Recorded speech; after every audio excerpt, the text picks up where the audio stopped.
I married the same man 7 times. He had divorced me 7 times for his first love, just so he could spend vacations with her freely, and so she wouldn't have to deal with rumors or gossip. The first time we divorced, I tried to stop him by hurting myself. I ended up in the hospital, but he didn't even come to see me. The second time, I lowered myself to apply as his assistant at his company, just so I could see him more. By the sixth divorce, I had already learned to pack my things quietly and leave our apartment without a fuss. My meltdowns, my constant giving in, and my numb compromises only led to one thing: him coming back to marry me on schedule and repeating the same old games until now. When I heard that his first love was returning to the country, I handed him the divorce papers first. As usual, he made a plan to remarry me later, but this time, he had no idea that I was leaving for good. Chapter: Larissa's back. Let's get a divorce. I handed Jeff West the divorce papers I had already signed, my face calm and unreadable. For a second, his expression froze, but he quickly recovered. He then signed his name on the papers with practiced ease. It was the first time I had offered him the papers instead of the other way around. Still, just like the last 6 times, he said casually, "Once she leaves in a month, I'll remarry you." In the past, that line would never have been enough to curb my insecurity. I would make him swear an oath or sign a contract, anything to feel safe.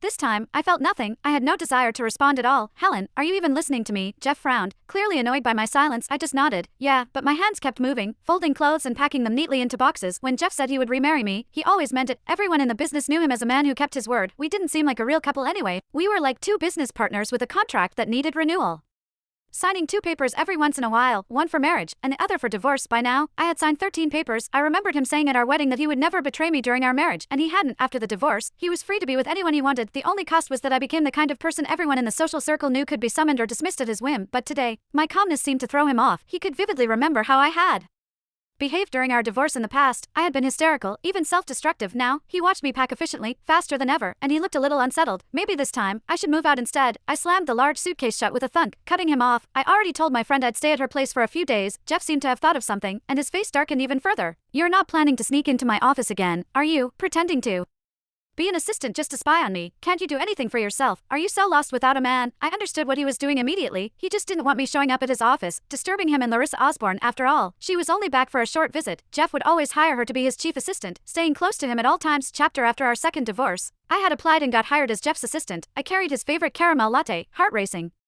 with hope as I pushed open the door to his office. Instead, I found him leaning back in his chair while kissing Larissa, who was sitting on his lap. I lost it. I lunged at Larissa, fists swinging, and Jeff slapped me to the floor. People had gathered outside the office, peeking in. Everyone assumed I was still the CEO's wife, so their eyes were full of judgment as they looked at Larissa to spare her from gossip. Jeff ignored my tears, snatched my bag, and dumped everything on the floor.